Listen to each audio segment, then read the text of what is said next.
Okay, hello everyone. I'll kick off now and people can join us as I introduce. I've got a bit of housekeeping to do, but welcome to History Acts Kill the Bill.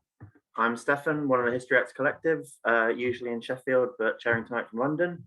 This is the first in a new series of History Acts for 2021-22, so keep an eye on the website and social media for future events. We're still online for this one, but we're hoping to sort of return to a mix of in-person and online over the years, so do keep an eye out and get in touch to let us know what you think. It's really great to see some familiar faces and names in the audience, as well as some new ones. For those who haven't joined us before, either in person or online, the aim of History Acts is to connect activists and historians with the focus on how we can make history useful for organising in the present.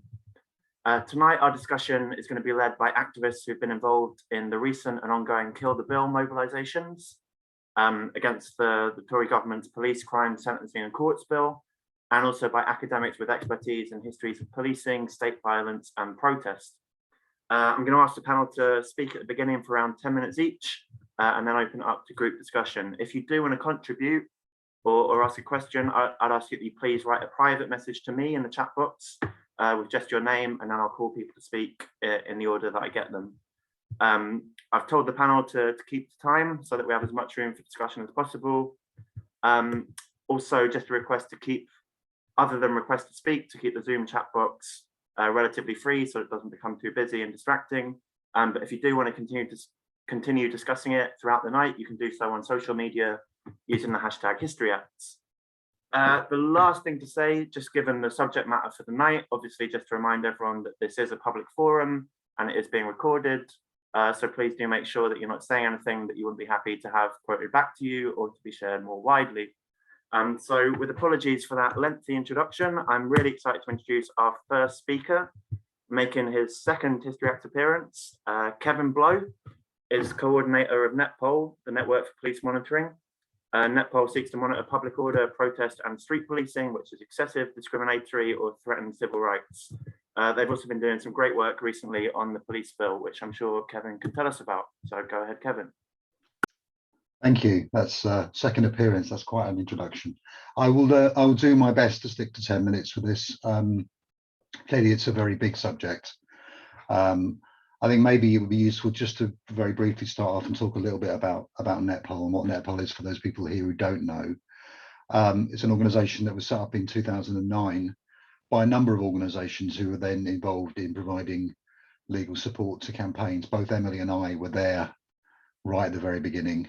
For me, my involvement wasn't primarily about protests at all, but it had been from nearly 2 decades at that stage of fighting against police racism and harassment in East London and in particular in Newham. But we'd actually come together originally around the G20 protests that took place in 2009 and the police's response to the resistance against the banking crisis that year. And the protests that happened around April the 1st, 2009 should have and would have followed the standard narrative that had become familiar at that time, which was violent protesters, a police crackdown, largely supported by the media. But that didn't happen, and it didn't happen because somebody died. That was Ian Tomlinson, whose family I came to know very well over the subsequent months and years. Netpol as an organisation had tried to do quite an ambitious thing of bringing together people who've been arrested at protests with campaigners who were dealing with that kind of everyday policing in our communities. And in part, it was to try and overcome, to promote, I guess, the recognition that no matter what the state says and what the media says, in the way that it tries to portray demonstrations, the idea that there is this other group called protesters is a myth. We're all part of neighbourhoods, we're all part of communities, and when we take to the streets, trying to get heard, and then we go home back to for many cases, to oppressive and violent policing in the communities where we live. And for many people, particularly for Black and minority and working class communities, that is an everyday experience. Anyway, over the subsequent 13 years, we basically went from a very brief moment when, in the immediate aftermath of the G20 protests, the police started talking about dialogue, communication, human rights, and very, very quickly that began to recede. to the stage now where I think pretty much those ideas are given little more than lip service, and we have a situation where any demonstration that drifts away from a very narrow confines of what is considered acceptable or legitimate, even if that involves very briefly blocking a road and nothing more, this becomes a justification for suddenly using force, imposing restrictions and making arrests. And obviously over the last decade, it's been particularly environmental campaigners. For me, a lot of that work has been with the anti-fracking movement, but more recently, Extinction Rebellion have been involved in using civil disobedience tactics. Much of that has been about challenging corporate power, and particularly, obviously, fossil fuel companies. But what we've seen is, despite some of the rhetoric in the immediate aftermath of 2009, repeated examples of oppressive policing, where the police have essentially attempted to justify their response to emerging movements by saying that they are actually using the language of human rights, which is, I think, a big change from what had happened in the previous decade. So they insist that they're only concerned with violent protest, which isn't protected by the law, but then interpret violent and unlawful to mean the same thing, so that anybody breaking the law, no matter how peaceful they are, is seen as a threat to public order. And we saw that very much as with the vigil that took place at Clapham Common in the aftermath of the death of Sarah Everard in March of this year, and in particular the police then proclaiming themselves as the victims in that particular instance of what they called extreme provocation, and claiming that they have a difficult job to do, a job that involves balancing the rights of different people. In fact, they can't stop talking about balance. As Parliament's Joint Committee on Human Rights said earlier in the summer, the idea of balance is fundamentally flawed, because protest is not the same as going down the shops or going to the pub. It's a fundamental part of the functioning of a democratic society. It's the exercise of free speech. It's the way that ordinary people make their voices heard to the powerful, right? So it's something that the law says needs protecting. And unfortunately, what happens is that the police treat protesters the same as going for a drive down to Tesco's. That's not about offering protection and balance to the rights to freedom of a protest. It's about the police putting their thumb on the scales when weighing up what those priorities are. Which brings us to the Police Crime Sentencing and Courts Bill, which is the latest attempt to crack down on the rights to protest. It's more than that, obviously, and I'm sure people are aware of this. It's, as its cumbersome name suggests, it's an absolute mess of a bill, over 300 pages long, essentially 4 different bills lumped into one. I guess, had it not been for the pandemic, each of these pieces of legislation would have been introduced separately. But the government is keen to push them forward, and it's the element around protests that I want to talk specifically about now. The motivations for why this bill is being introduced at the moment are hardly a secret. The government has been absolutely clear that this is a reaction to 2 protest movements, Extinction Rebellion and Black Lives Matter, on 2 issues, so racial injustice and the climate crisis, where essentially the government doesn't just disagree with protesters, actually wants to shut down debate completely, which has a certain ironies given the fact that the government is also trying to legislate to protect freedom of speech on campuses. It has a very strange idea what freedom of speech it means. From the police's point of view, there's been some really hard lobbying for new powers to intervene and restrict rights to assembly, not just when demonstrations are deemed to be violent, but in this particular case, when they're deemed to have some degree of illegitimacy.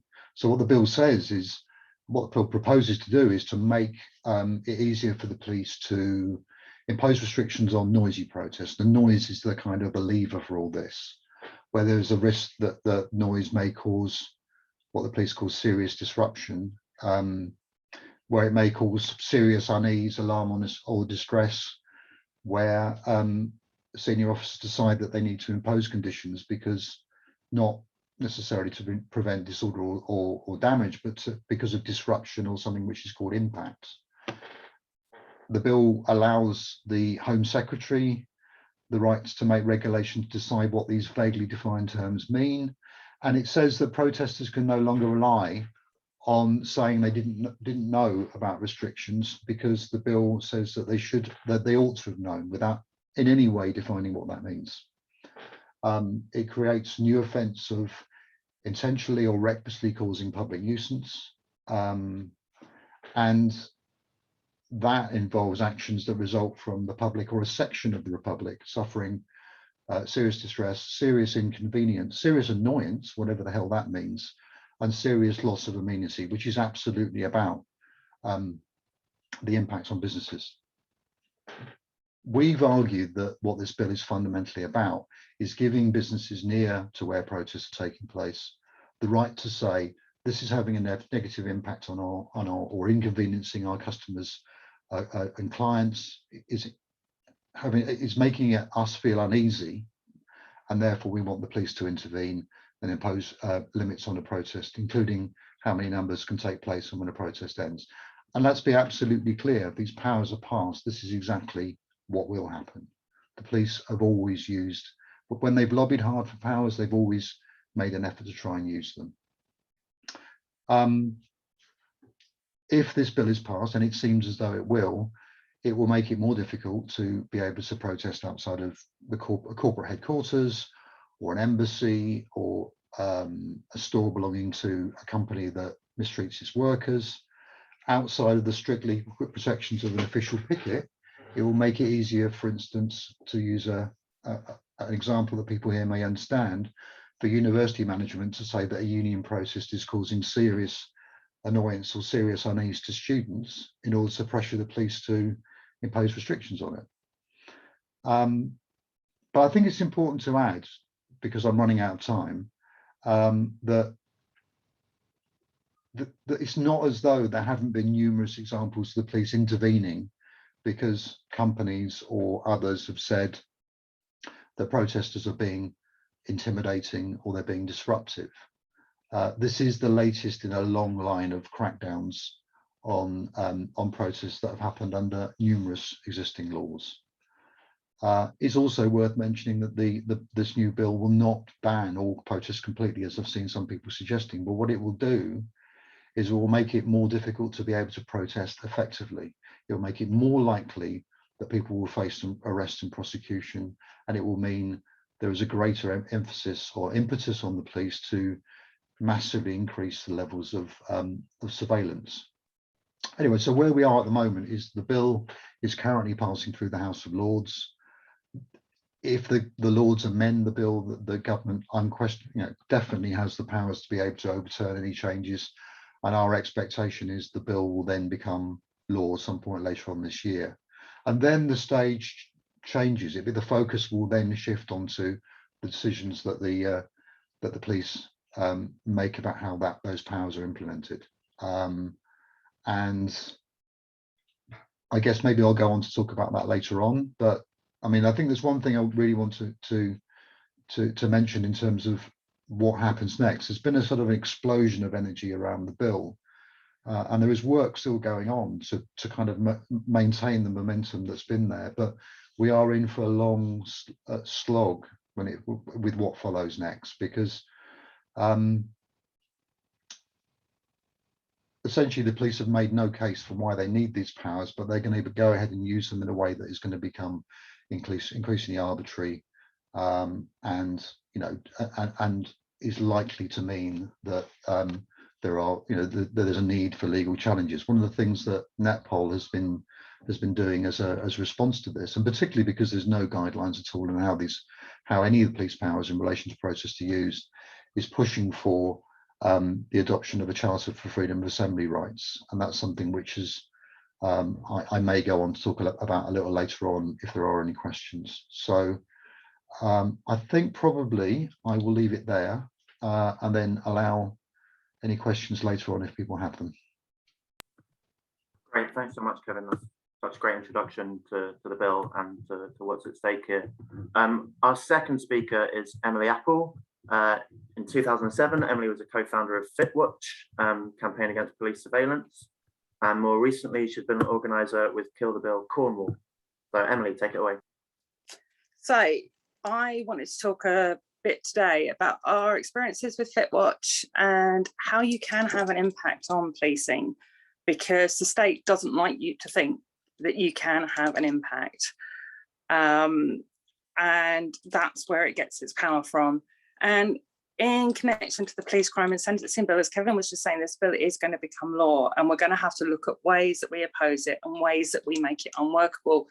And I think in that context, I started talking about what we did with FitWatch, because it's really important to show that we can make these pieces of legislation or policing tactics unworkable when we find the right ways to do it. As a starting point, when I talk about my experiences with policing and anti-police action, I always want to say and acknowledge the fact that this comes from a position of privilege. As a white woman, I don't have to face day-to-day harassment because of my skin color. I don't have to face racist policing. I don't have to face it in my community. I witness it, but I don't have that lived experience. I have horrendous lived experiences of the police, but they come through my activism and from that position of privilege. And I think it's really important that we recognize that in any times that we're talking about anti-police action and how we take anti-police action and how we act in solidarity with each other. So during the sort of 1990s and 2000s, I was sort of heavily involved in organising protests around anti-capitalism, anti-militarism, anti-fascism and environmentalism. So I covered quite a broad range of stuff. And through this, I came to the attention of the forward intelligence teams. Now, the forward intelligence teams practiced what former Labour Home Secretary Jackie Smith described as harassment-style policing. Now, while part of their remit was about intelligence gathering, and that was a big part of what they did, the other part of what they did was about harassment, intimidation. It was about deterring people from going to protests. So you've got a whole policing strategy that is based on making people feel so bad, so intimidated about expressing their right to protest that they won't go on protests, that they won't get involved. And this took many forms. So, for example, outside every public meeting, we used to have up to sort of 10 cops, big lens cameras, taking photographs of everyone going into meetings, calling people by name. On protests, we were followed really closely. For example, I hear a lot of people talking, especially sort of recently, about their experiences of the 2003 Iraq war demo when 1 million people turned up on the streets. My memory of that protest is being followed by 4 police officers so closely through that march that my partner couldn't walk next to me. They followed us after protests, they followed us to the pub, and it was this wearing down and this constant harassment of people. And they followed me into my dreams, and it led to a breakdown. And it got to the point where people were saying that they no longer wanted to go on protests because they couldn't handle what the police were doing. It was sort of arbitrary arrests, assaults, stop and searches. Anyone that the cops perceived as an organizer or a friend of an organizer would get targeted. For example, I could go on a protest and talk to somebody. Within 5 minutes, that person would be stopped and searched, so the police could get intelligence on that person. And it got to the point where we decided we needed to do something about it. And part of that was recognizing the impact on our mental health. And we talk a lot about parity esteem in terms of the NHS between physical and mental health. And we don't talk about it in terms of policing. We don't talk about policing strategies that damage us, and fundamentally damage our psyches. And that's something we need to be doing more. And we need to be doing it as well with stop and searches in working class and Black communities, with what they're doing with sort of matrix databases, because a lot of these tactics are still going on in those communities. They're just not going on so much on protests. And so we set up FitWatch to turn the tables on forward intelligence teams. So we blocked their cameras whenever we could. we started a blog. We published their names, we published details about them, we researched their tactics, we did media work, and we took them to court. Now, a lot of our taking them to court was them trying to prosecute us. So they prosecuted us for obstructing the police. Now, to successfully prosecute for obstruction, you have to prove that the police are acting in their lawful duty. So that put their surveillance on trial. And it wasn't easy. None of it was easy at all, but it changed the atmosphere at meetings. It changed the atmosphere at protests. And I remember the first meeting where my friend stood up and blocked a camera and ended up getting arrested for it. And it was a meeting about the arms fair that was happening in London. And we'd had cops outside every single meeting. But that meeting where she stood up and blocked those cameras, there was a different feeling in that meeting. There was a different dynamic. And we started to realize that we could change the dynamic of how we were being policed. We could change how we interacted with the cops. So instead of them trying to find us, we were finding them. Instead of ignoring them, we were confronting them. And that gave us a power that we didn't know that we had. And obviously the cops came after us big time. They kept threatening to lock us up for a really long time. They nicked us all the time. And yeah, eventually it led to another breakdown. But we also won a hell of a lot. And it's stuff that we don't celebrate. So we don't have police outside our meetings in the same way. We're not followed on protests in the same way. Now, as Kevin was saying, like, policing on protests is appalling. It is violent, it is repressive, it doesn't take into account our human rights. But equally, with the example of FitWatch, it shows what we can do. So to the point now where in Her Majesty's Inspectorate of Policing's 2021 report, it said that commanders are reluctant to deploy fit teams because their use would run the risk of increasing confrontation with protests. Policing commanders have said that they don't use fit teams because of the significant impact on the public's perception of police and their legitimacy. And in the context of this bill, it sort of shows what's possible. It shows how we can make things unworkable. And in the context of this forum, although it seems like yesterday to me, I've begun to realise that this is sort of part of our history. And as activists, we're actually really bad at celebrating any wins that we have. And I think that's partly because they take quite a while to recognise, because these changes don't happen overnight. And because, as we said, you know, policing as a whole hasn't improved, but we can still have that impact. And I think that is really, really important. The 2021 report laments the loss of forward intelligence policing. And that's what we can do. And I think in the context of talking about history and the history of anti-police movements, we can not only celebrate our wins, but we can learn from our mistakes as well. We can learn what worked, what didn't work. And we've actually got a really long and proud history of anti-police action in the UK, but it's not one that's recorded, it's not one that's celebrated, and it's not one that's talked about much. And I'm proud to be a very, very small part with FitWatch of that. And I'm really interested and excited in terms of the bill, which isn't something many people say about the bill, but in terms of how we can develop these conversations, how we can turn talking about the bill into talking about defunding the police and police abolition, how we can look at alternatives, how we can build solidarity movements between different groups, and how we can act in solidarity with different groups. And repression, however awful it is, however much it affects us and impacts us, and obviously some communities will be far more impacted than others. And I think it's really, really important that our work sort of concentrates on how we act in solidarity with those communities. It also gives us those opportunities. It allows conversations like this to happen, and it allows us to develop alternatives and start writing our own narratives of how we want the future to look and how we can build that through our resistance.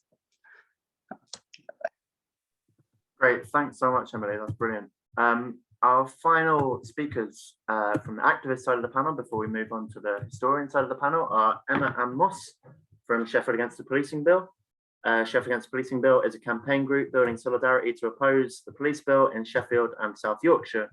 I don't know who's going first out of Emma and Moss, but I'll hand over now.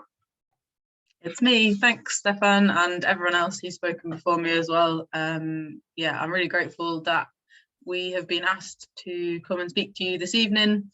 So my name's Emma, and I'm going to pass over to my comrade Moss in a little bit to talk about what Sheffield Against the Policing Bill is, where we came from, where we're going, and sort of our grounding in the history of the movement against increased state policing. So yeah, I guess just first of all, a little bit about where we came from, which relates, I suppose, to my background in sort of campaigning and activism as well. I came to this as someone who is predominantly interested in climate campaigning linked to social justice, but had never really done any kind of anti-policing campaigning before. And I think that really relates to what Emily just said about like using this as an opportunity to build these conversations around the sort of broader issues of defunding the police and yeah, what that would mean for our communities. So yeah, I came to this as someone who is predominantly a climate campaigner, and when the news started to break around the PCSC bill in March this year, I put out feelers to the community in Sheffield and realised that there was loads of people like me who were involved in various different campaigns, from trade unionists to Extinction Rebellion, people involved with LGBTQIA+ campaigning, with disability rights activism, with women's rights activism, like various different spectrum across sort of left campaigning issues, who all wanted to come together against this bill. And that was just through networks that we had within the city, you know, asking friends and friends of friends and people getting in touch. And within just a matter of days, really, we put together a group of people who wanted to do something about it. And we organised our first demo. And after that, we organised a public meeting and wrote a collective letter, which we were asking campaign groups and organisations within the city to sign. And that was kind of what we coalesced around initially, was this public letter, which yeah, sort of declared our position, position against the bill. And people, so many different groups signed it. I think there was like upwards of 50 groups, that I might be exaggerating, but it was a lot of groups within the city signed it, and from, like I was saying before, sort of all across the political spectrum, well, all across the left, but within, yeah, just so many different types of campaign groups. And that was just beautiful to see, really. And it kind of felt like one of the first, or I don't know, just a unique moment for people within the city to come together around something like this. And it felt like it brought people together who normally wouldn't necessarily work together or speak to each other. And that was really interesting. And hopefully, I suppose, will be a legacy of this campaign work that we have done. And yeah, then I suppose from there, we kind of thought about our longevity and what we were planning to do beyond writing letters and beyond demos and stuff, and started to think about more kind of outreach, because it became very clear that despite drawing people from different campaign groups, we were still only kind of accessing specific communities, mostly white, mostly middle class, people who had the means and the ability and the safety to actively stand up and campaign around this, whereas the people who were more likely to be affected by these measures are probably from more marginalised communities who weren't initially accessing the sort of campaigning that we were doing. And so we've thought about where we're going from here around education and outreach into communities like that, to think about broader issues around defunding the police and what that would mean for these communities, and sort of the processes that would take place after this. It's work that we've kind of struggled with in a lot of ways, partly due to capacity. There was, I think, a bit of a sag over the summer after the bill went through, just with people wanting to go and have a nice summer and things like that, and everything else that's been happening with COVID and stuff as well, obviously. So there has been difficulty with that, but it's work that we are hoping we can come back to and sort of broaden our campaign beyond just Sheffield Against the Policing Bill and into something that might look a bit more like Sheffield Against the Policing. But I have filled my time, and so I'm going to pass over to Moss, who's going to talk a little bit more about that and sort of the grounding of our campaign within the broader movement. Yeah, so really good job there, Emma, at kind of summing up everything that I'm not going to have time to cover. As you were talking about the difficulties that we faced, I'll kind of pick off from there. As you were saying, the kind of summer burnout / lull that we've experienced has been quite a big obstacle recently, because particularly as a city where we have 2 big universities and the student population tends to contribute a lot to the activism that goes on in the city, I think that it is a particularly difficult time to be organising, and especially kind of with the context of lockdown lifting, everyone's got people to catch up with, places they haven't been for a while that they want to be in. And, you know, we appreciate that it is a difficult time to be organising for anyone, and we've experienced the exact same kind of thing at the moment. So yeah, we've kind of struggled with that drop in momentum, but we are working kind of not just on a local level, but also on a national level with other Kill the Bill groups and the kind of Kill the Bill national kind of group to work out how we're going to go forward with this and work out a more long-term strategy, because, you know, it's not like as soon as the bill goes through, that's it, we give up. We can't do that.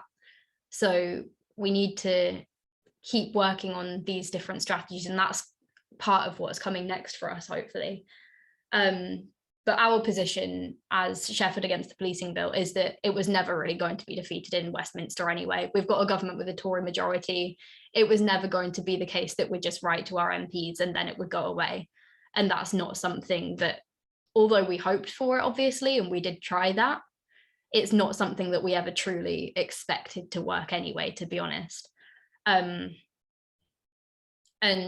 especially because all we can really do, or all we were really able to do at the start, was organising online as well. There's only so much that can achieve. While it has a huge place in organising and things, I think that the value of also being able to meet in person, do kind of both of them, is something that we really did miss out on at first. And now we are able to kind of pick up with that again a bit more, hopefully, as students start coming back to Sheffield and as lockdown is lifted and all of these things. I think the other main problem that we've had has been national coordination, which again is something that we're working on to make sure that we get right as a national movement in the future, because communicating about which days are going to be national days of action and which days we're going to kind of push certain things and what our strategies are going forward is something that will make the movement a lot stronger if we get it right, but it will also impact us negatively if we don't get it right.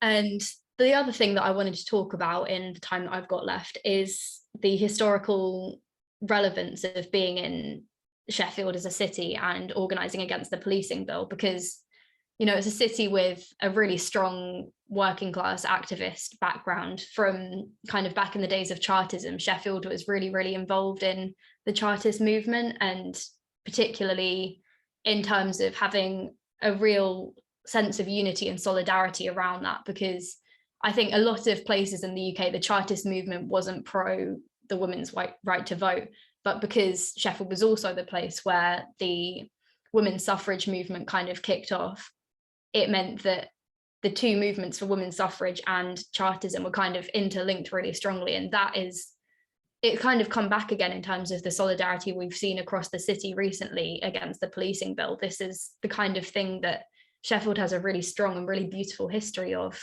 And obviously Sheffield has a lot of really famous examples as well of police misconduct, and really strong examples of why kind of we need to be defunding and abolishing the police, because we've got Hillsborough disaster in recent history. We've also got the Battle of Orgreave, where the police abused minors. We've got kind of back to Chartism, as I said, and back to women's suffrage. And even thinking back to the poll tax, which is another example of a bill that was kind of defeated on the streets rather than before it went through Parliament. There was even a group called Sheffield Against the Poll Tax, whereas we're Sheffield Against the Policing Bill. So these things are really a strong part of our community's history, and I think that they're really important to keep in mind, to learn from, and to be inspired by, to be honest.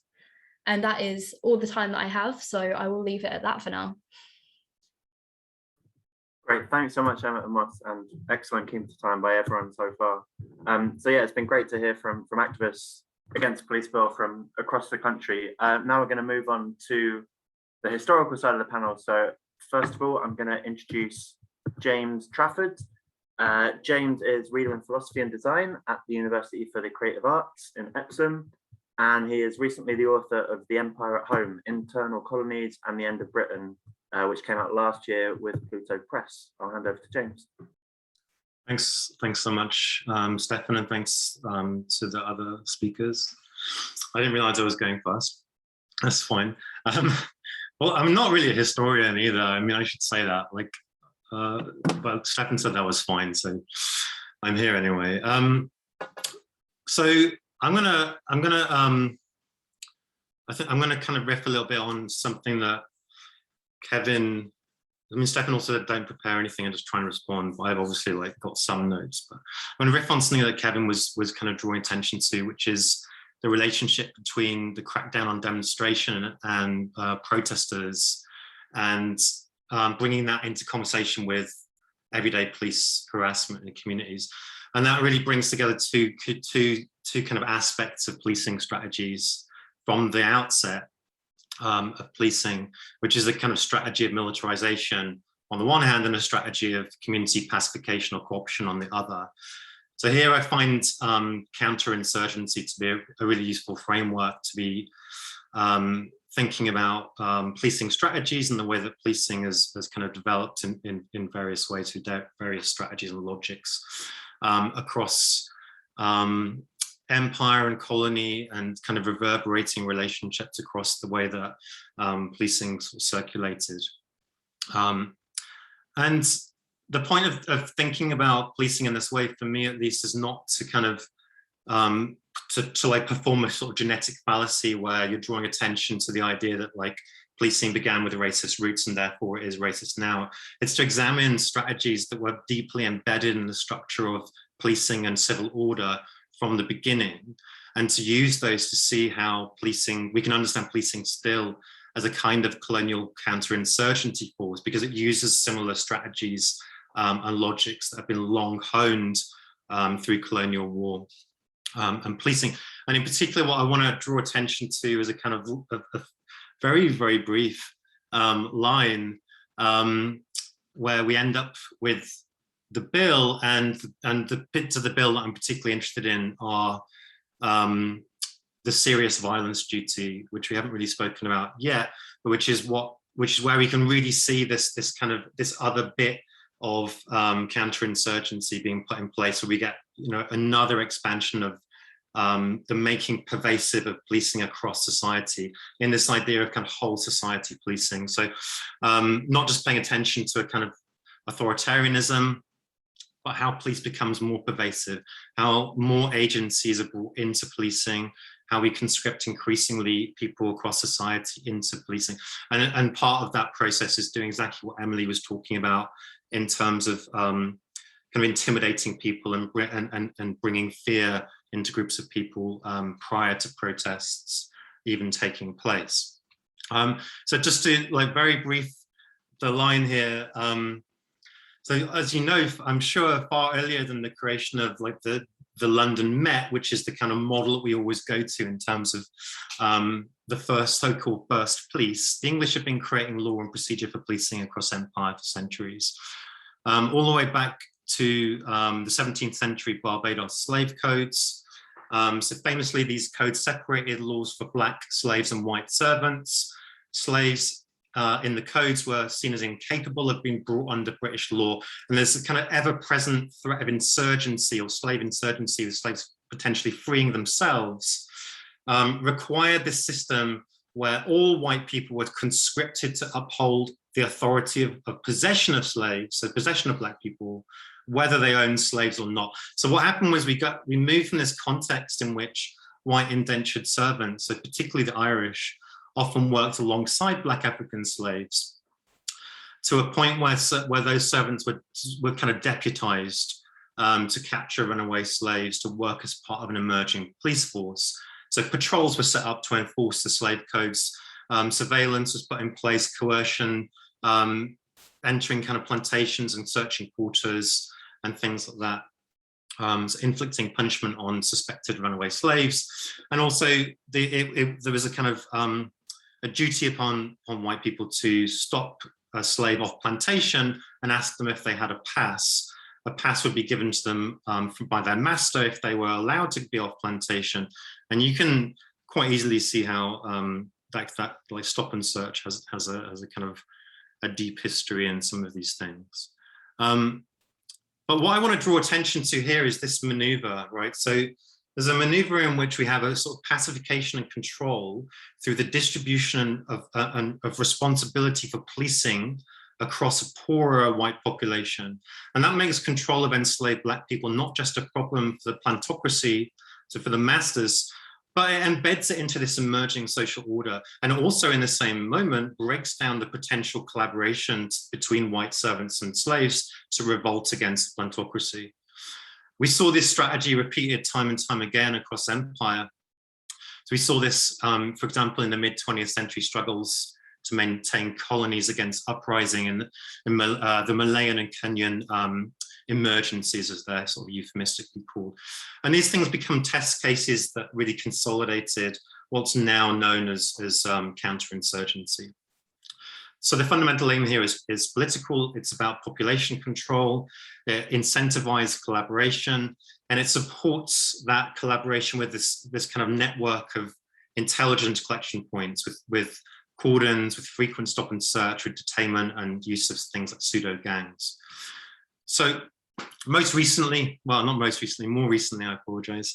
We saw that in Northern Ireland in the process of Ulsterization, as it was known in the 1970s. So at that point, Kenneth Newman, who was a veteran of colonial counterinsurgency, developed a kind of militarized approach to surveillance and public order policing that relied on information collection and community infiltration. This was drawn from strategies used in Vietnam and other prior colonial struggles, and it used criminalization to transform an act of colonial war into a crime scene. And it transformed in the same moment members of the Provisional Irish Republican Army into criminals. So the idea here was to reconfigure political conflict as an operation against criminal gangs. The aim was separating insurgents from community support so that they would be seen as criminals rather than political heroes. Kenneth Newman then took over the Met after the Brixton Uprising in 1981 and employed very similar strategies almost immediately. So social services were brought under community policing. There was an expansion of powers of surveillance across public bodies. Multi-agency information collection was put in place. Neighborhood watch was really important in this kind of reformist approach to policing as well. So you get this implication of lots and lots of people into routine but formalized low-level intelligence gathering. And then that was then used to justify things like passport raids or raids on Black clubs, meeting places, and also arbitrary arrests by groups that have been set up like the Special Patrol Group, which is sadly still with us. So the embedding and making pervasive of policing through these processes, right, it shifts policing, it makes it diffuse, and it kind of breaks down an enemy-centric model of power and transforms it through criminalization, which makes those people into kind of enemies of the people rather than enemies of the state. We can see this at work in the bill as well, right? So the serious violence duty is a really important aspect of the bill. It's like to like sum it up very briefly, it's a little bit like Prevent, but for knife crime. It involves massive data sharing across institutions. It's part of what's being called this whole society approach to policing. And this duty is going to bring low-level information collection into the ways that public systems run in a similar way to the way that Prevent did this for supposedly for counterterrorism or extremism. So it's going to work across education and healthcare, where police are now going to be able to, once it passes, going to be able to demand information and compliance with the duty. It's going to be backed up with serious violence reduction orders which as far as I understand it are a kind of cross between the old-fashioned ASBOs of David Cameron fame and targeted stop and search. So at the moment, I mean, Kevin will probably be able to put me right here. Targeted stop and search, you're not supposed to stop and search somebody simply on the basis of previous offence, whereas this will now become not only legal, it'll be actively encouraged, and it brings more and more people into participating in the process of criminalizing people, into like very untrained people, risk profiling people who may be involved in things like knife crime. And it uses that in kind of preemptive policing. It builds up databases and things like that. So we had the supposed end of the gang matrix, only to see it reconfigured and reformed in much more expansive ways. I think this is important because it also helps us maybe diffuse some kind of standard arguments around Britain becoming a police state and concentrating on authoritarianism and moves away from policing by consent. By putting that in this longer history of colonial policing, we can really quickly see how that breaks down and is problematized. And also, I think it sort of moves us away from taking the idea that the Tories are uniquely authoritarian, because this whole society approach to policing has had cross-parliamentary support for a long time. And it was embedded within the Labour manifestos and things like that, for example, at Corbyn's last possible election. It also, I think, means that we need to pay attention a little bit more to how we are embedded in policing, and also just the everyday mundane violences of policing, as much perhaps as we do to the institution of the police and its brutalities. And just something building on what Emily was talking about in terms of kind of giving us hope or some optimism here, is that the sort of decentralization of the police and the dependence of the police on us also obviously then offers us some spaces for potential destabilization of those things. So it's possibly a useful way of thinking about policing that might help us to see how widespread policing is, and how much more difficult ideas around defunding and abolition of policing are, but also how much power we potentially have within those kinds of conversations. Thanks. Great, thanks so much, James. Before I introduce our final panel speaker, a reminder that if you do want to participate in the discussion, which I'll open up after that, just message me privately in the chat with your name, and then I'll call people in to ask a question or make a contribution. So yeah, I'll start building up a list now. So then our final panelist is Graham Hayes. As James said, we define historians pretty loosely at History Acts. Graham is reader in political sociology at Aston University. He's consulting editor of social movement studies and has published widely on nonviolent action, environmental movements, and protest traditions. Take it away, Graham. Yeah, thanks, Stefan, and thanks everyone. Lovely to talk with you. As Stefan says, I'm a sociologist, and I think coming in at the as the last speaker on the discussion, I just want to say a couple of things about what the PCSC means to me as a sociologist and someone who writes about principally direct action. And I think it's helpful. So it's helpful for me to think of this bill on three different levels, or in three different ways. And the first of is as something that's performative, which sociologists love talking about. The second is something that's practical, and the third is something that's a little bit more structural. Structural is maybe not the right word, but I'm trying to get at something that's more long-term in terms of the balance of I don't want to use the word balance after what Kevin said earlier, but in the sense of entitlement to rights and access to public space. So the first thing to talk about is the sense in which it's performative. It's really interesting to think about, first of all, as Kevin says, that there's so much that's crammed into this bill. It's very difficult to think of it as a single or unified, coherent piece of work. And normally bills like this have a white paper, or they have a green paper, which set out why they're necessary, which gives some kind of justification or rationale for it. So this is responding to X problem, and here is Y solution to this. And in this case, there isn't one. There's not really been an attempt to explain why this is necessary, other than simply to point at people that the Home Secretary and other members of the government don't like, and to wave their arms a little bit about what this may or may not do to those people. And you see this pretty widely in public discourse, and yet it doesn't really add up. Many of the things that are pointed to by talk radio or by politicians or by commentators on the right tend to be things which are already illegal, for which there is already a statutory response, whether it be obstructing the highway or it be aggravated trespass or so on and so forth.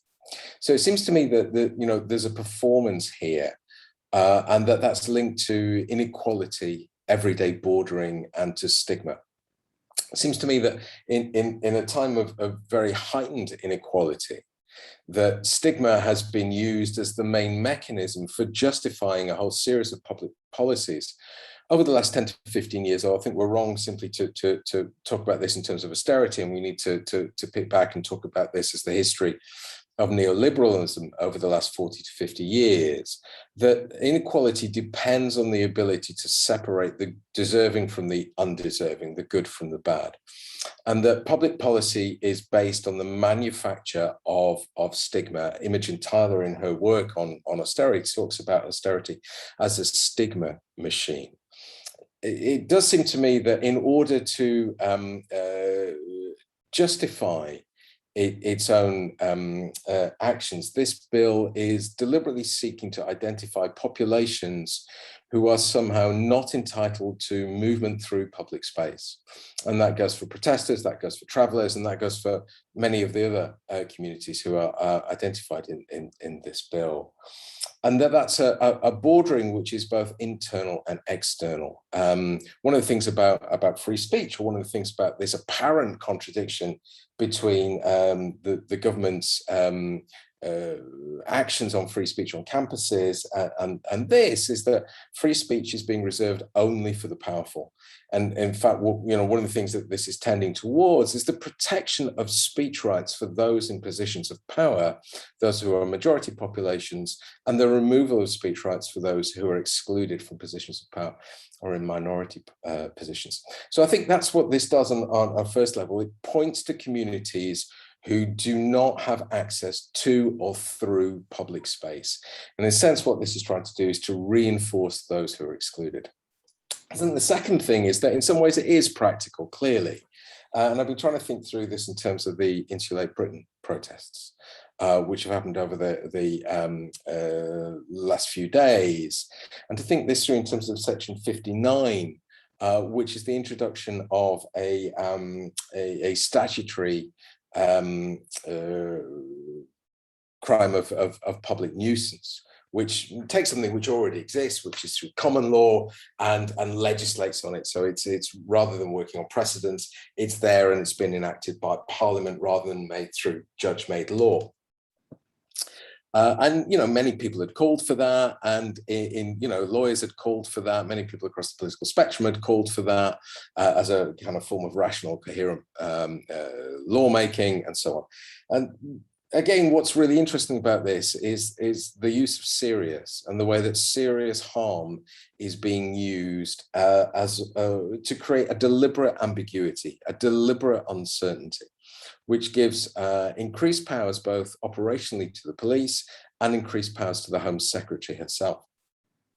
I think what this is likely to do is simply to enable the CPS to bring this charge against anyone that it sees as causing annoyance, causing inconvenience. And I think when you look at the reactions of people in the M25, and you see that serious annoyance or serious unease, well, it's very difficult to step back from that and say, well, what is serious and what is trivial?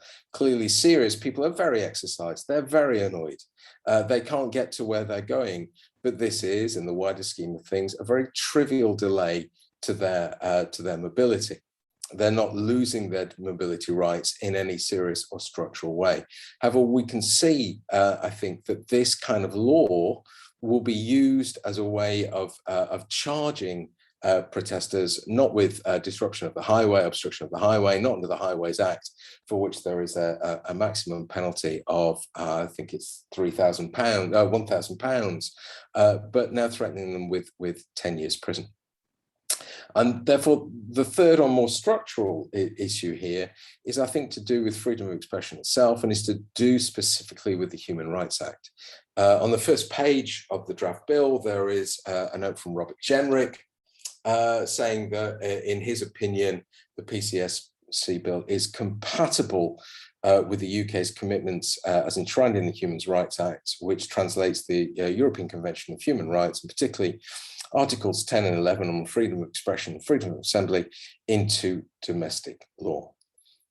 However, I think it's very, very hard to see how imprisoning non-violent protesters can be compatible with convention rights and with the way that that Strasbourg has interpreted those convention rights, and that they have been interpreted in UK courts.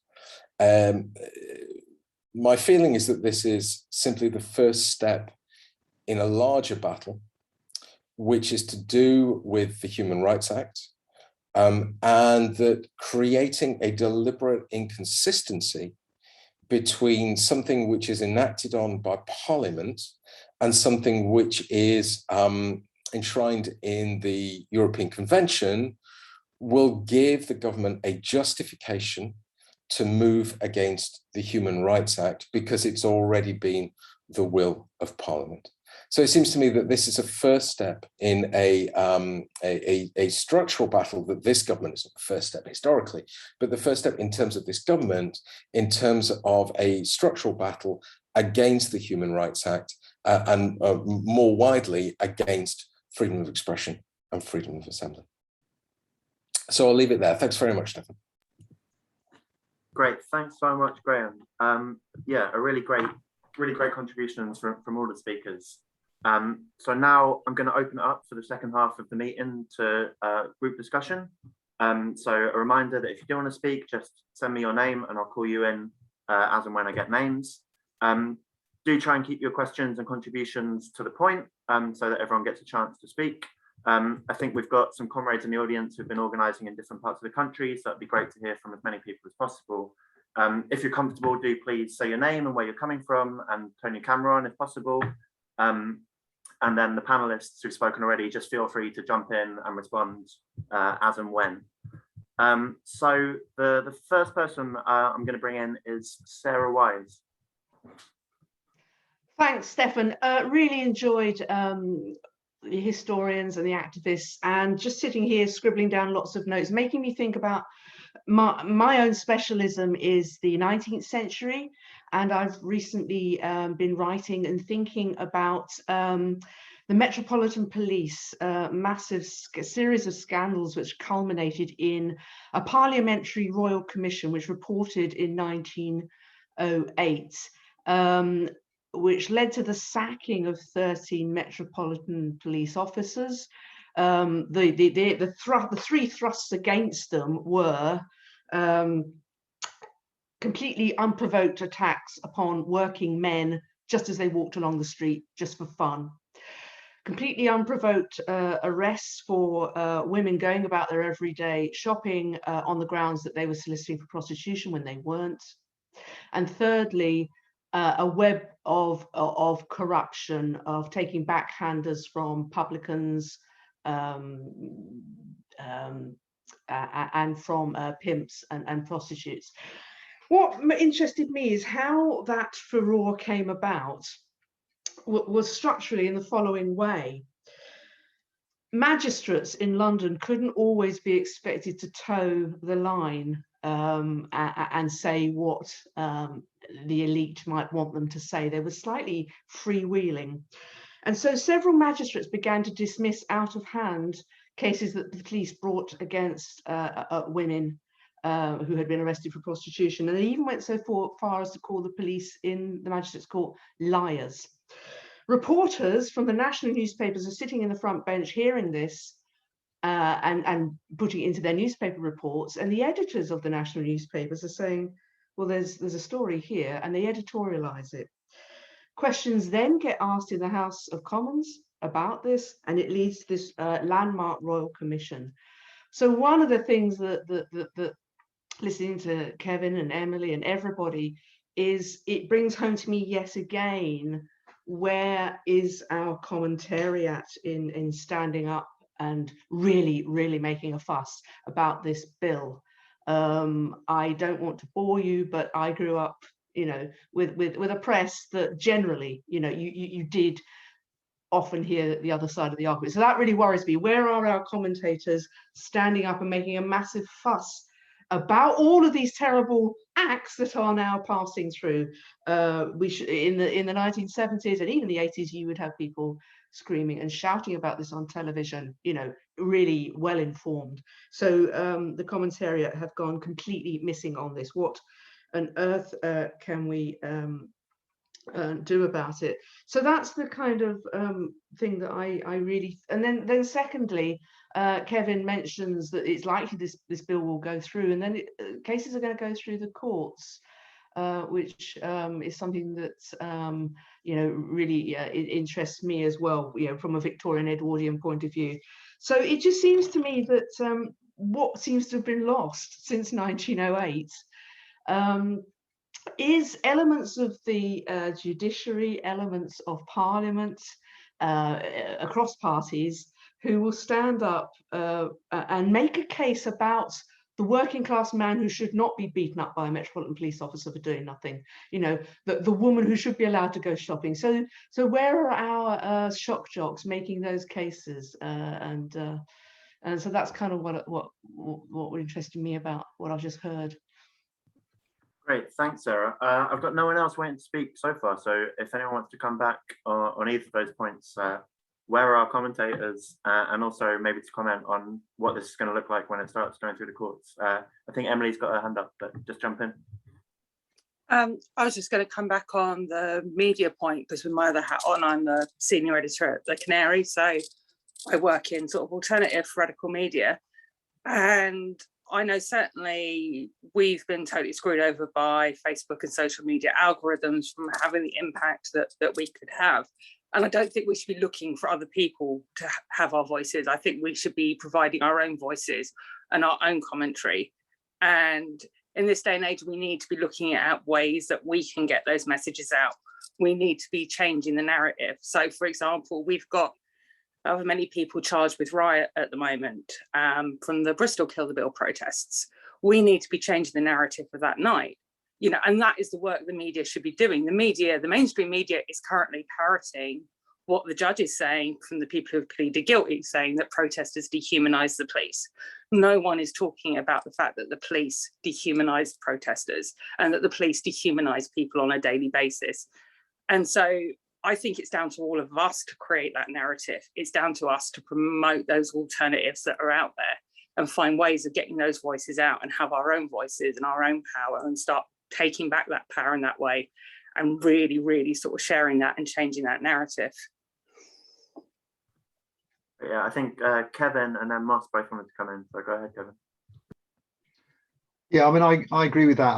I think the in a way the idea that somehow I mean, it may well have been the case that 100 odd years ago that the media were in a better position to be able to challenge governments. But if you look over my shoulder, there's a poster that says "Anarchists Behind Big Riot," which is from 1993, from campaigning around the Criminal Justice and Public Order Act of 1994, which in many ways has parallels with where we are now. So it created a mass movement against police powers that were intended to, in the main, to prevent access to land, but also would have an impact on rights to political assembly, and were brought in by Michael Howard, a particularly authoritarian Home Secretary who would surely be dueling for the position of absolute worst Home Secretary with Priti Patel,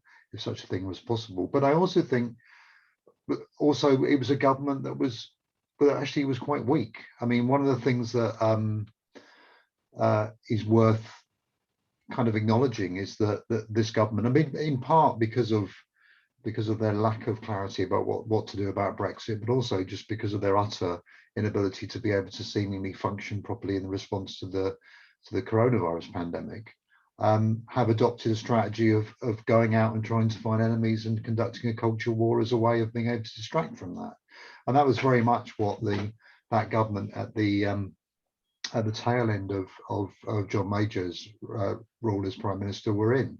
But it certainly wasn't the case at the time that the media were doing anything to intervene. And certainly a young and up-and-coming shadow Home Secretary by the name of Tony Blair was more than prepared to let all those people who were campaigning against that act just go to the wall. I mean, I think one of the interesting things about that campaign, because I was involved in some of that, believe it or not, there was a time when I was up for going and staying up all night and going to raves. It's a very long time ago.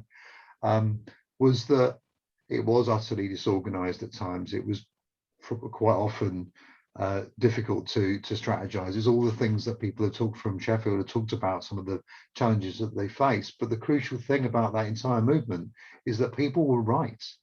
What they were talking about the impact around aggravated trespass and the different aspects of that law were correct. And in the main, every time there's been a challenge to some new extension of a police power, all the warnings that have been there have been true. And if we accept that, then what Emily spoke about earlier on, about the need to be able to find ways to be able to make the bill unworkable, becomes so much more important. It is without the ability to be able to continue that struggle in some way, then those powers, then the introduction of powers become accepted. There's another poster over I've just noticed actually over my head, which is for a campaign against the police bill from 1984. That's actually was in response to what became the Police and Criminal Evidence Act, which is now the kind of the mainstay of police, of criminal justice system, which is seen as being by many as being a protection for people, but at the time was quite rightly condemned, and great concern was expressed because it was going to be codifying the use of the hated stop and search powers that people were campaigning about. And I remember that campaign. I was very young at the time, but I remember that campaign being supported. One of the national presidents of the National Campaign Against the Police Bill was Harriet Harman, who went on to become, in fact, ended up posing questions to me for the Joint Committee of Human Rights a couple of months ago. It all goes around in circles, clearly. But the only point, I'm sorry, I don't want to go on too much, but the point I wanted to add on about how you challenge a set of powers when they happen is not necessarily to worry. I don't think it's worry too much about whether movements are necessarily sustainable in the long term. So there have often been explosions of outrage and anger around something that the government does, which gets people out onto the streets. That's not always sustainable. But what does happen is that some people will drift away, but others become motivated to be involved in the new struggles that come further down the line. And I think that's probably more likely what's going to happen with the Kill the Bill movement, that people will drop away, but there will be people who are setting up the new organizations that are challenging the use of these powers over the next 2 or 3 years once the bill becomes an act later on at the end of this year. Thanks, Kevin. Yeah, Mark, jump in. Just quickly to comment on what Kevin just said, that is pretty much exactly what we have been noticing in Sheffield, I think it's fair to say, in terms of suddenly everyone is on the street, and then obviously that's not sustainable, so a lot of people drop off and then a few people will stick around and kind of keep it going. But what I was going to say in response to Sarah's point was that I think that I can't speak much from a historical perspective because I'm not a historian. I don't have that knowledge, and I'm not going to speak on something that I'm not fully aware of when we have experts here who have already done such a good job on that. But I think that you have picked up on the fact that is really key, which is that we are experiencing a lot of kind of failure of the press to represent the true viewpoints. And I think that a lot of that, as kind of the Free the Press movement or Free the Press kind of campaign has highlighted kind of recently, is that most of the mainstream media in this country is owned by a handful of billionaires, and you know, with the Murdoch empire particularly, but you know, all of the others as well. There's just a massive problem with it, and the more and more into late stage capitalism that we get, the bigger this problem is going to get, because if money can buy you anything, it's going to buy you the power to control the narrative. And it's basically a massive problem that goes far beyond the press, and it goes into the whole problem of capitalism and the state. And you know, you can take this all back to the root core of the issue. But I think that that is also why a lot of people now are turning to social media instead of mainstream media as their primary news source, which obviously comes with its own problems, and it is something that needs to be addressed. I think I don't have the answers for that. That's not my area of expertise, but I think that it is, you know, a massive problem, and it is something that we do need to bear in mind in terms of how we function as activists, I think. Weirdly, at the height of 19th century capitalism, you did have this amazing cacophony of different newspaper and journalistic political points of view. It was such a rich time of different, you know, obviously you had certain proscribed areas, but generally, you know, you had socialist newspapers, big selling ones as well. You know, you had radical liberal papers, as well as obviously people like the Times. So it just strikes me over and over again what kind of has been lost in terms of that choices of what you read, who you hear. And it really scares me. It really does. Right, people are being a bit shy and coming forward tonight. Maybe it's the first History X back. Oh, we've got a hand up from John Whitfield. Come in, John. You're muted, John. You'll have to unmute yourself. That was an unintended hand raise.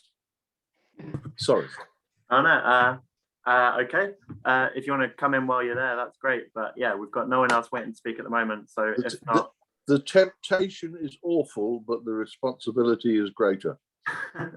Okay. Well, maybe take a minute to think. Yeah, if anyone else does want to come in, please do message me and jump in. But if not, I wanted to ask Emily, you talked a bit about your like past in anti-police activism, but less about the sort of work you've been doing in Cornwall with Kill the Bill. And obviously that's, you know, maybe quite a different place to organise to somewhere like Sheffield or somewhere like London.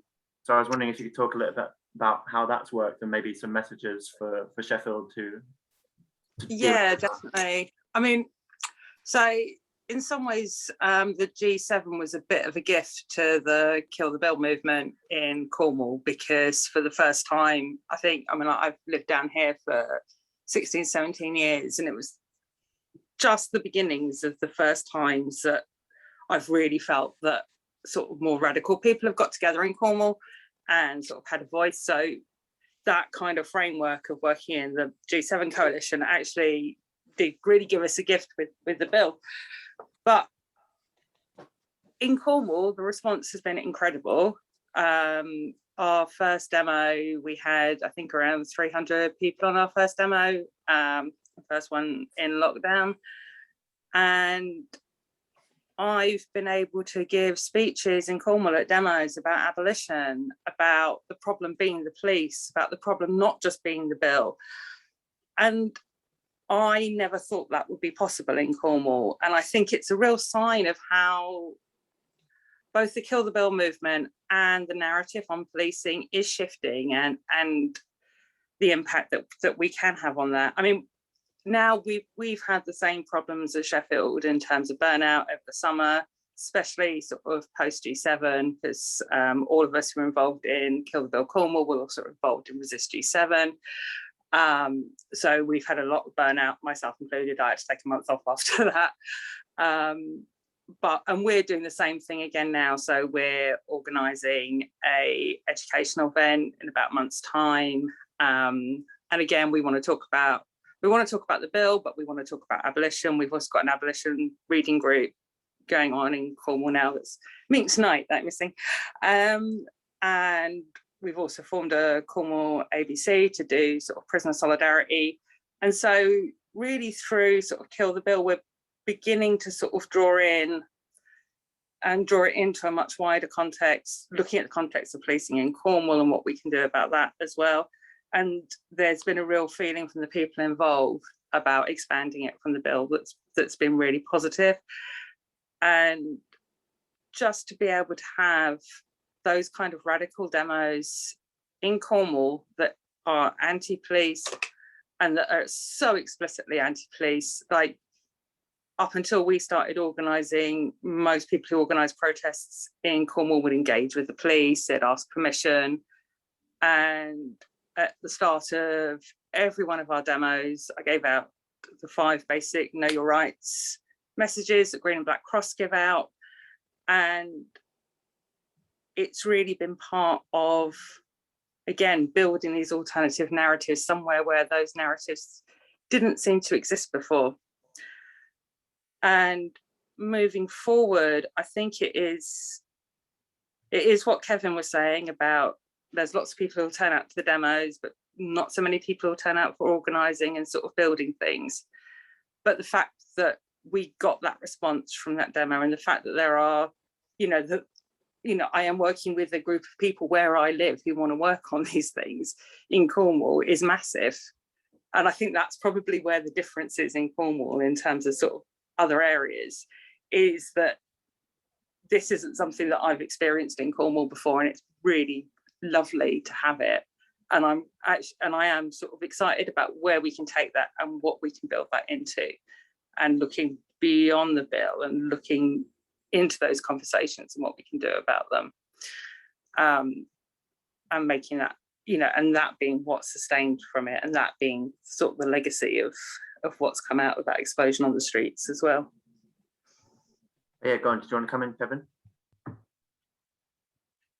Yeah, it's just obviously, I mean, I really am of the opinion that it's possible to be able to resist the introduction of new police powers and to be able to organise. And I don't think I'm necessarily worried that at the moment there's been a lull of energy. But I also want to interject a note of caution, which really comes from the stuff that Emily was talking about earlier on from her own experiences. So at the time that the bill was introduced back in March, its introduction was somewhat sidelined the publication of a report that Emily mentioned, which was a thematic review by the HM Inspector Constabulary on the effectiveness of policing protests, which effectively gave a green light to more surveillance on campaigners, and confirmation that there is now a new label for those of us who are involved in campaigning and seeking social change, which is aggravated activists, which is defined as seeking political change that involves unlawful behaviour or criminality, or causes an adverse economic impact to businesses. And I really wanted to mention that again, because so much of this is framed about the relationship of protests that have on corporate power, and it's really important that we recognise that those who are most likely to be affected by the powers that are going to be in the new bill are not necessarily the people that do a big trade union march through the middle of central London, but are those people who decide to take some form of direct action. It's people like Palestine Action, it's going to be climate activists, and it is going to be those people who are unquestionably asking questions about the role that corporations have in the destruction of the things that are happening in our world.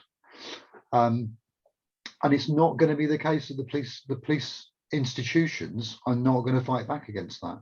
All the stuff that Emily talked about was particularly bad in the run-up to 2009 and was successfully fought against. And it's been, Netpol has spent a long time also battling to try and expose the previous definition, which was domestic extremists, which obviously was then used as justification for more surveillance.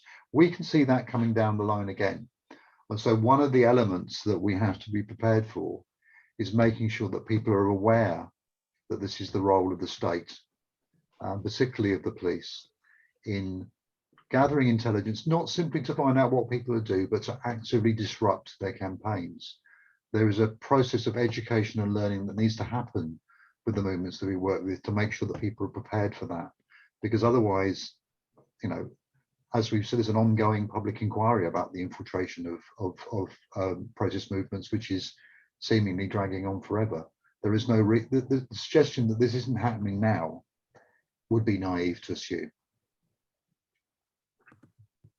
Great, thanks, Kevin. I've still got no one waiting to speak, so if anyone from the panel wants to jump back in or to respond to what's been said so far. I mean, I think maybe one of the things we could focus on from a historical perspective is thinking about what kinds of precedents there are for resisting this kind of legislation, what's worked in the past, what hasn't, and how we can make that solidarity effective. I mean, I think it was Moss earlier who mentioned the poll tax movement, and you know, a piece of legislation being defeated on the streets rather than in Parliament. And I don't know whether people think that's a useful comparison or whether there are better precedents. But yeah, does anyone from the panel want to jump in on how this is defeated, or anyone else want to come in?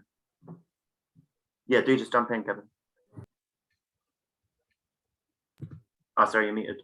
Yeah, sorry, I seem to have an opinion on everything when it comes to this issue, so I do apologise. I mean, if one thing was to, if in a year's time or in 18 months' time there was something that was really positive that could come out of this explosion of energy around the bill, that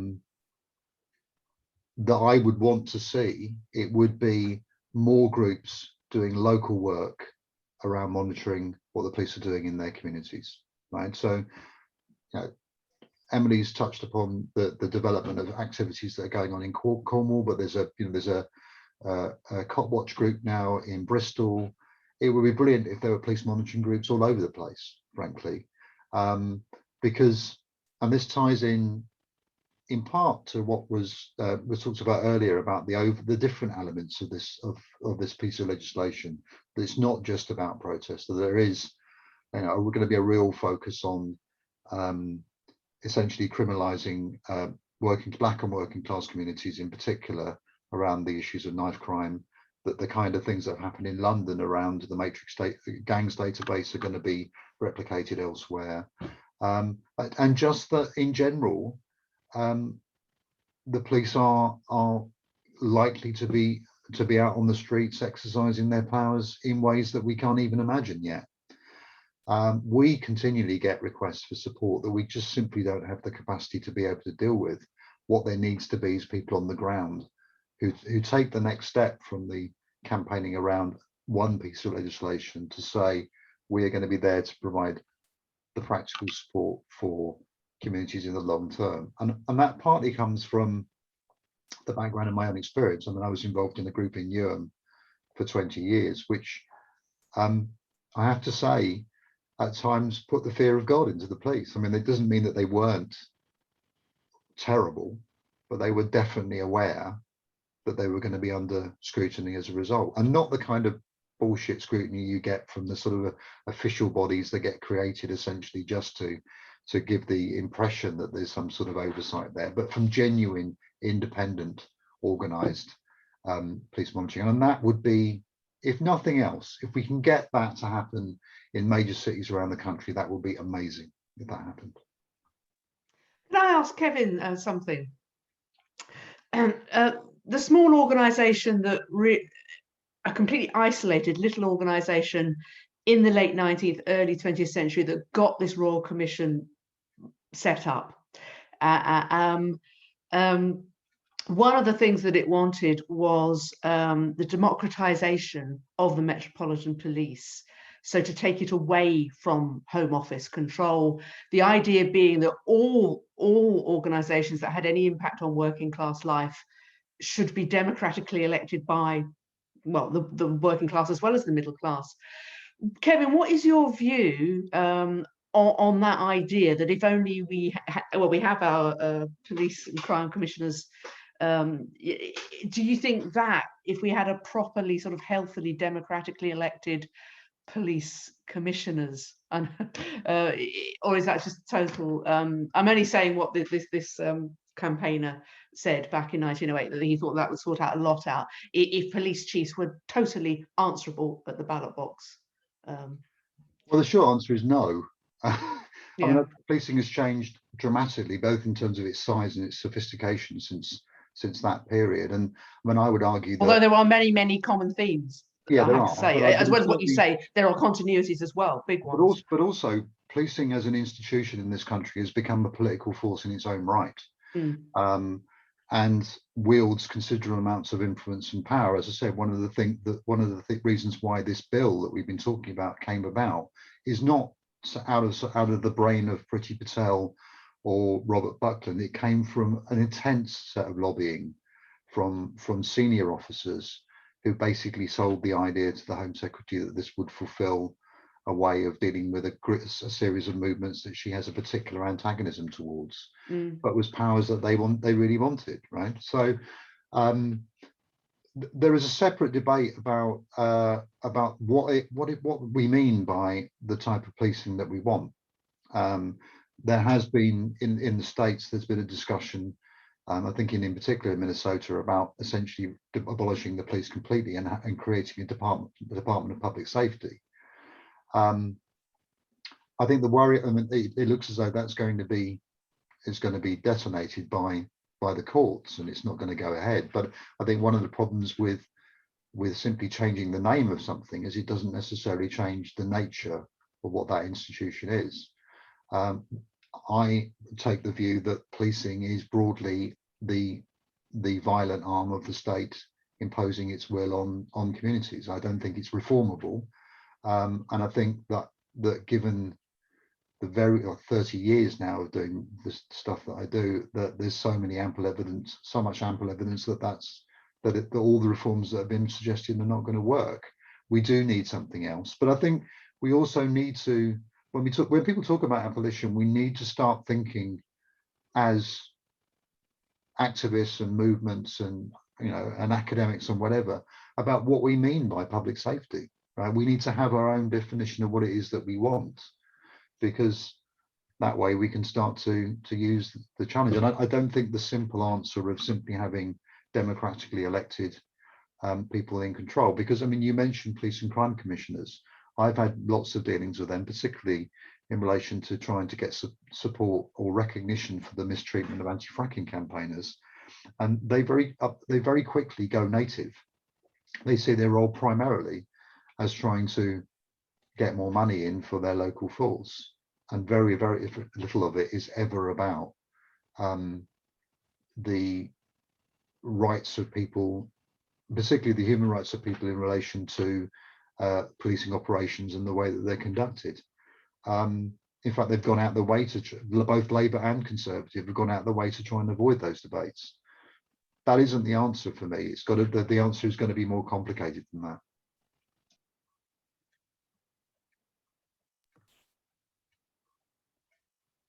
What's there with the recommendation for Alex Vitale's book on police abolition in terms of thinking about what those things might look like? This is a remarkably quiet audience for a History Act event. Normally we've got people clamoring to ask questions, but maybe they're intimidated by our impressive panelists. But yeah, going back to that question of resistance and what it might look like, I was wondering if Graham or James had any sort of examples from their research of either successful resistance or the difficulties of resistance that might be useful to talk to activists today about.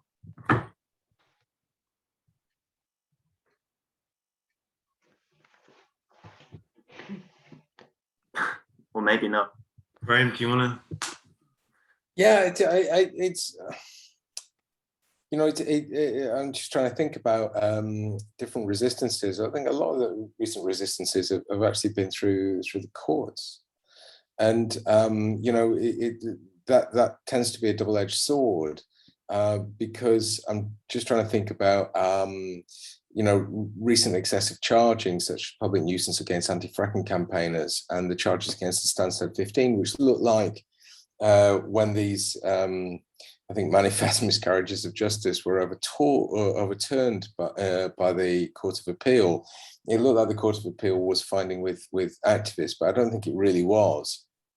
I was going to say in the 3 anti-fracking activists who were imprisoned for causing a public nuisance, effectively for causing the police to set up a contraflow on Preston New Road in Lancashire.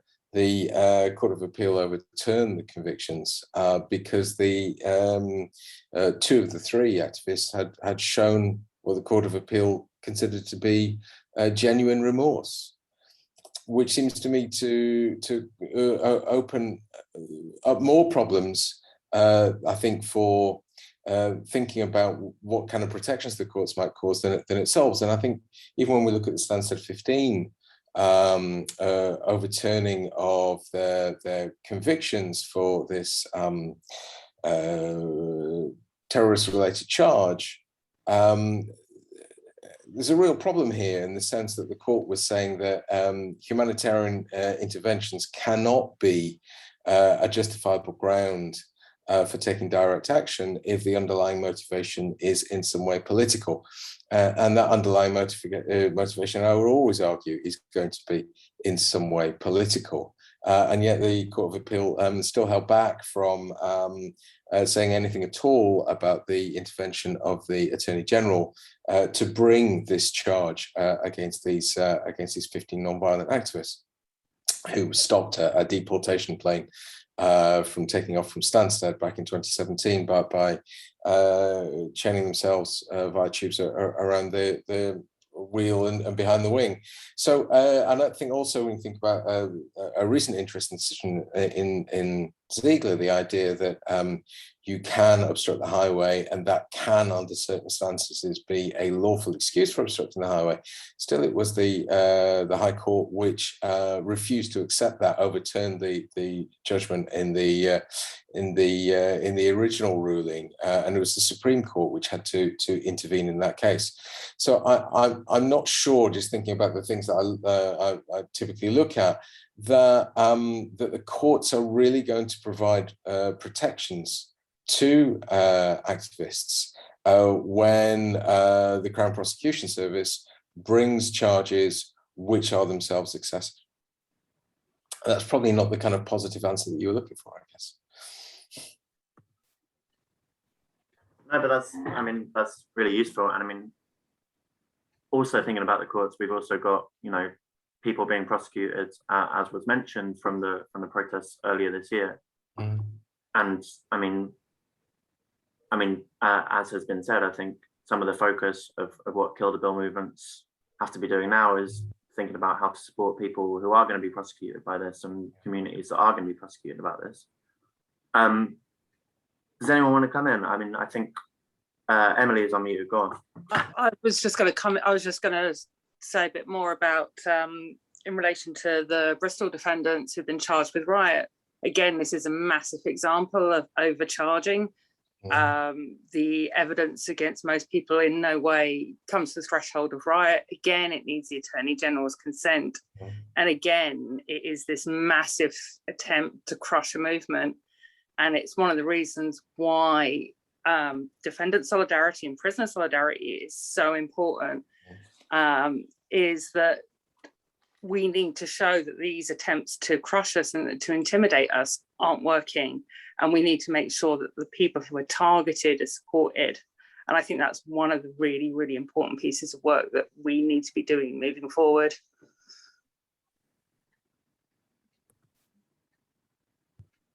Fantastic. Thanks, Emily. Do we have any questions from anyone? Eva says the work of forensic architecture is also really important too, presenting legal evidence work which isn't directly linked to the state. Do you want to develop on that?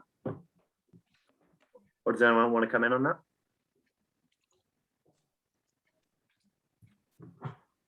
that? In which case, I mean, if we don't have any further questions or no one wants to come in last minute, I mean, one of the things we like to do at the end of these sessions is sort of go back to the panel for sort of final thoughts and next steps, which we sort of normally do, sort of ask people to sort of comment on what's happened in the discussion and to sort of think about what can go forward. I'm going to bring in Diana, who's got her hand up, and then maybe after that, if there's no more questions, we'll go back to the panel for final thoughts. So go on, Diana.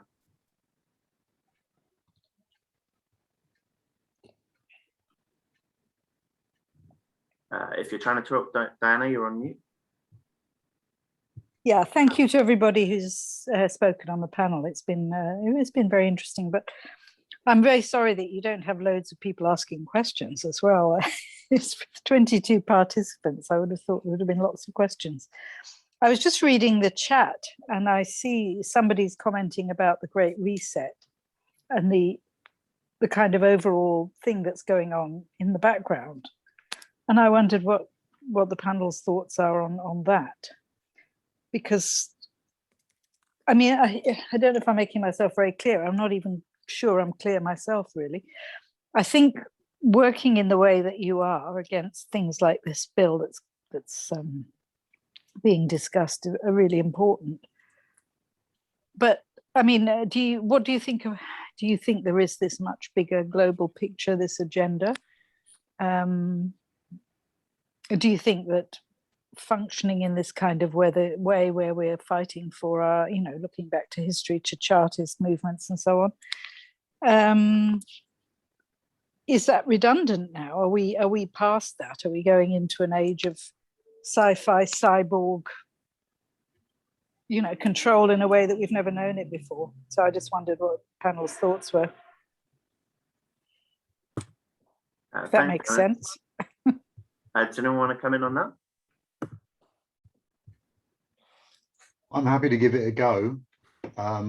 My view of the stuff around the Great Reset is that it is essentially a conspiracy theory about a global elite that's somehow managed to plan and organize the responses to the COVID-19 pandemic that I simply don't accept is true.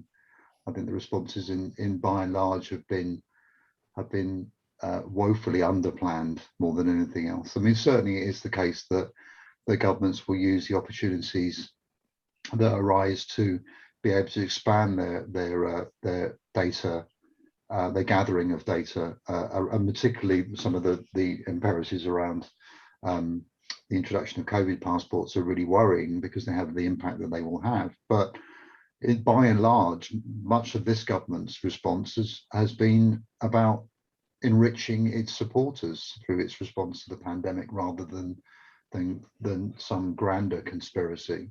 There are real conspiracies out there which involve the transfer of money to corrupt a transfer of large amounts of public money to supporters of the Conservative Party, which I think is much easier to get our heads around. One of the things that we've talked about in relation to the pandemic, in relation to policing, is also the opportunistic response of the police themselves. So at the early part of the pandemic in April and May of 2020, the Met in London used it as an opportunity to stop and search 1 in 4 young Black people under the age of 20. Now, that's an astonishing number of people. I live in East London. All the mums and dads of teenagers that I know were all saying this is the only thing that their kids are talking about, right? You couldn't move around Stratford and around other parts of East London for being stopped and searched by the police. That's a conspiracy in the open, if you like. And those things, I think, are for our organisation and for the work we do, are more important than trying to imagine some grander scheme of things. It is certainly true that neoliberalism operates on a global scale, but quite often the impact in relation to policing is something that you measure at a local level. And as again, I go back to what I said before, that's why I think that organising against oppressive policing needs to happen at that level too. Great, thanks, Kevin. And yeah, in the chat you can see that there's more info on forensic architecture from Eva and from Phil. I've got no final questions from the audience, so in which case I'll sort of return to the panel for final thoughts. The way we normally do this is to go in sort of reverse order to how we started. So start with Graham and work back through to Kevin. So Graham, if you want to final thoughts. Yeah, I just want to say thank you to everyone. I think, you know, final thoughts are all about different stages, about what happens next. Clearly, this is, I think, in the Lords at the moment. The PCSC bill. There's an attempt by a number of organisations to try to pressure independent and conservative Lords peers to place amendments to try to change some parts of the bill. I would be very surprised if that worked. I certainly think this bill will become law, and then it will be about organising and campaigning and doing that relentlessly. And I think one of the things that the uncertainty does is that it's designed to stop things happening which would have happened otherwise, rather than necessarily to impose penalties, although it clearly does that on people who are doing things. Is trying to discourage people from using their voice and from moving through public space. When we talk about austerity, you know, we start off from the position of it being an economic phenomenon, but it's a political phenomenon, it's an ideological phenomenon, and it's a civic phenomenon. It's about democratic enclosure. It's about stopping people from participating openly and for saying the things that they would say if they were able to. And I think that that's why continuing to speak and continuing to act and continuing to be in public space is going to be absolutely fundamental. Great, thanks, Graham. I'll go to Jane. Thanks. Yeah. I mean, thanks, Graham. I think emphasising this way that this shifts kind of people's relationships and moving through public space is really important. And it's like, and just going back to what Kevin was saying about the number of people stopped and searched at the beginning of the pandemic. It's important to remind ourselves, I think, that practice is one of kind of making the movement through spaces different for different people, and creating kind of atmospheres and feelings and fear and insecurities and things like that, different and using like you're drawing attention to a kind of important fluidity of the kind of definition of some of the terms that are being used here. And of course, there's something that the police have done for a long time is used, you know, things that seem like quite strict rules or public order manuals and stuff like that, but actually just lay out a set of kind of norms which can be, which allow for ways of policing which can be kind of retroactively rationalized in law. So create kind of very flexible circumstances. So things like, for example, the use of the term serious violence is a very fluid term. And I think Kevin was drawing attention even to the idea of just violence. These terms can be invoked in very different ways. They're attached to people through things like stigma.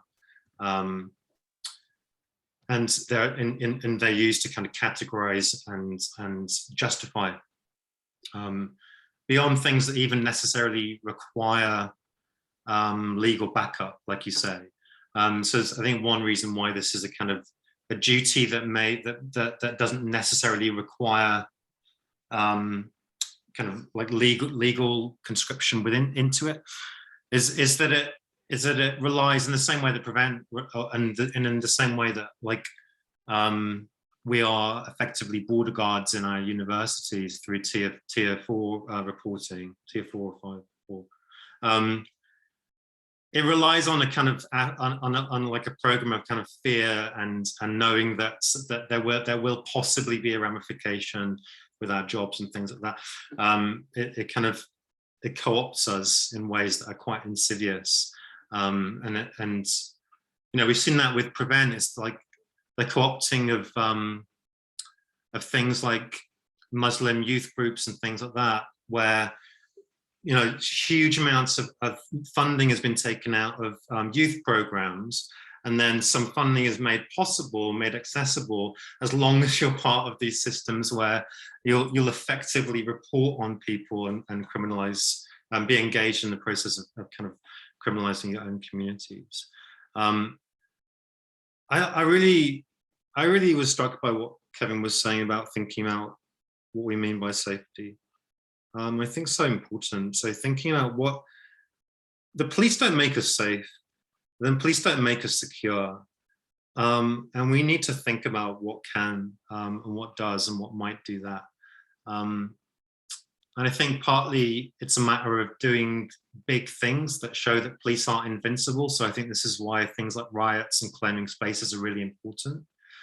But it's also about the kind of things that Kevin's talking about community level surveillance and claiming kind of communities for ourselves in much more kind of everyday ways, in ways that we're very, very used to, but impact very, incredibly disproportionately on different people. Thanks. Great, thanks, James. Moss, I think it's just you from Sheffield now. Emmett's gone. Hey, sorry, I just had to take a call really quickly. Could you tell me what was just being said? I missed the past like 30 seconds. So really just coming to you for final thoughts on the discussion as a whole, really. Yeah, so I think that what is most important to take from this for me has been kind of the importance of looking back and using history to like influence and inform our approach of how we act as activists today. And I think that there's a lot to be learned. There's so much that I have no idea about that I do need to kind of learn myself. And this has just reminded me of the importance of that. And I also think that it's just been really valuable in terms of hearing the kind of the knowledge of other people here on the panel. And I think that that is something that we do need to remember is really useful. We are each other's resources. Great, thanks so much, Moss. Emily. So I was just thinking about it. So one of the things we only sort of touched on it briefly, I think Moss, you touched on it, it's about the coalition that's been built around the bill. And that's one of the really powerful things that's come out of the bill, is that we've got such a range of different groups, community groups, activist groups from across the country working together. And it's how we now use those networks. So how we build solidarity, how we make sure that defendants are supported, that prisoners are supported, that how we use our resources to do things like Kevin was saying about building these local police monitoring groups, and how we widen the conversations. We're left with a situation where we are going to have this bill and it is horrible and it is crap, but we have to use it, and we have to use it to try and build something different, to have these different conversations. None of us want the bill, but we've got it. So what can we do with it? Where can we take that resistance? And how do we support each other doing it? And I think for me, they're the sort of fundamental things of what we take out of the Kill the Bill movement now. And yeah, in terms of looking back at history, looking at those examples for how we might build in the future. And also supporting our radical media, using those resources, sharing those links, getting those alternative narratives out there, because there are a lot of voices out there. It's the social media algorithms that really suppress them. So the more people that share them, the more ways we can work to bypass those algorithms, the better we can actually sort of educate and inform and engage other people as well, and take this outside of these circles and into the wider community, both through our actions and through how we reach people generally with our narrative. Great, thanks so much, Emily. And then to close us out, back to Kevin. Yeah, it's just 2 points really. I mean, one is, I think we need to acknowledge the fact that with the introduction of the Police Crime Sentencing and Courts Bill, despite everything, there has never been a case as to why these powers are actually necessary, genuinely necessary. And on one level, that's because the police kind of don't feel that they need to. They've won the argument already by being able to convince the government to introduce them. And more generally, that the police don't necessarily feel the need to justify how they use their powers anyway. I was thinking of this, mentioning that thing about the explosion of stop and search that happened at the beginning of the coronavirus lockdown. The police did that because they could. But yet, on the other hand, there is still this need to try and frame policing in terms of public consent, of consent from the public, and of having at least some grounding in, or some basis in, human rights. Certainly, the Police Scotland have been in the run up to the COP26 conference have been repeated over and over again the same thing. We are a rights-based organisation, right? This is important to them to be able to justify what then subsequently happens. I would argue that one of the consequences of the huge explosion of stop and search in April and May last year was that it led directly to the mobilisation of people in the Black Lives Matter demonstrations that happened last summer. And that's an example of where oppressive policing, the reaction to that, can bring people out onto the streets. But one of the things that we did very successfully in challenging the use of the categorization of protesters as extremists was to challenge the basis of the language that was being used. So, and we want the police to say, well, if you're claiming to be using your decision making around the policing operations that you conduct, and that you're respecting human rights when you do so, then you need to be able to demonstrate what that means. And that's partly why one of the focuses of the campaigning we've been doing over the last 6 months has been on developing a charter that isn't couched in vague terms, but says very specific things, like the use of civil disobedience and direct action are not an automatic excuse for denying protection for assemblies. This is all stuff that's there in international guidance around the policing of protest, but is ignored when you just use the word human rights approach and don't actually say what that means. And we want to put pressure on police forces across the country to be able to demonstrate that they understand what their legal obligations to both protect and facilitate process are. And if they won't, then to understand why it is that they will be exposed when they decide to make policing decisions, as they did at Clapham Common, as they did in Bristol, which quite clearly any consideration of people's rights to protest were completely ignored. So hopefully that will be a tool for the emerging movement that is there when people begin to resist the introduction of the Police and Crime and Sentencing and Courts Act, as we suspect, as it will eventually become, because that's what we're going to need. We're going to need tools to be able to fight this, and that's certainly one of the priorities that Netpol will have in terms of developing those resources that are able to support the movements that we work with over the next 2 or 3 years, because we're going to need all those tools if we're going to be able to survive this. Great, thanks so much, Kevin. Yeah, and I've put the link to the charter in the chat, and that's a great place to end on. Thanks so much to all of our speakers and to everyone who came. As I say, we'll be looking to schedule some more History X workshops in the next couple of months, either online again or in person somewhere. So yeah, keep an eye out on the website and social media. But yeah, thanks everyone, and good night.